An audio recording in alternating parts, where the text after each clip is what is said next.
Brilliance Audio presents Paper Wife by Laila Ibrahim, performed by Nancy Wu. The journey to Guangzhou would take 6 hours if all went well. Mei Ling gazed out the window at the familiar road. Travel in this direction had been a journey toward their real home, their modern house in a new neighborhood of Guangzhou. The village had been their ancestral home, worthy of visits for festivals and holidays, a return to simpler, backward living.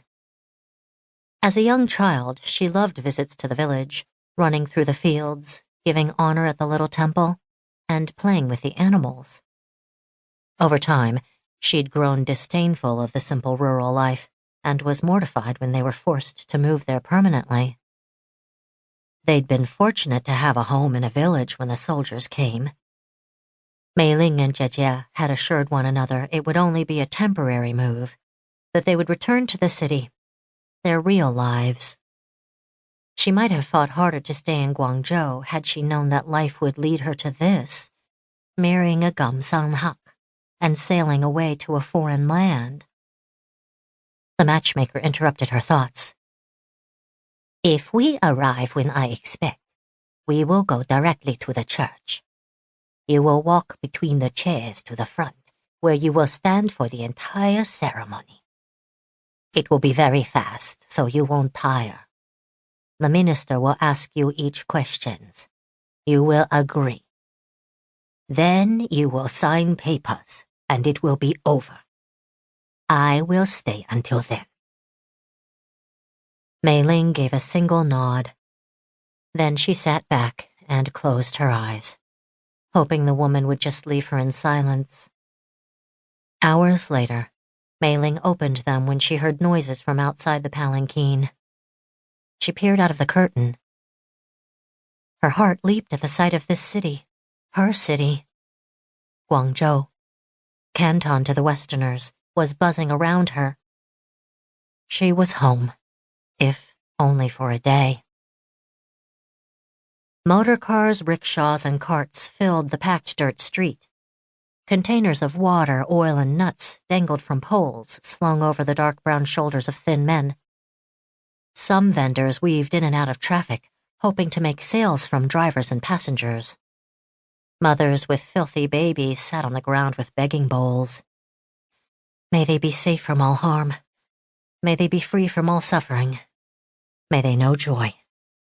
Mei Ling chanted to herself. That was a sight that Mei Ling didn't miss. No one in the ancestral village begged to eat. They turned off the main street, and too soon, they stopped in front of a simple building with the Christian symbol, the plain white cross on the front. He was in there. Qin Kai Li, the stranger destiny was tying her to. Mei Ling took in a shaky breath in a futile attempt to calm her heart that was beating so hard and fast that it hurt. The matchmaker got out and whispered something Mei Ling couldn't hear to the driver. The man disappeared. The woman returned to Mei Ling with some fabric in her hands. "You must wear this on your head, covering your face until the ceremony is over," she explained. The old woman's swollen hands shook as she fastened the translucent white material on Mei Ling's dark hair, and then pulled the bulk of the cloth forward over Mei Ling's eyes.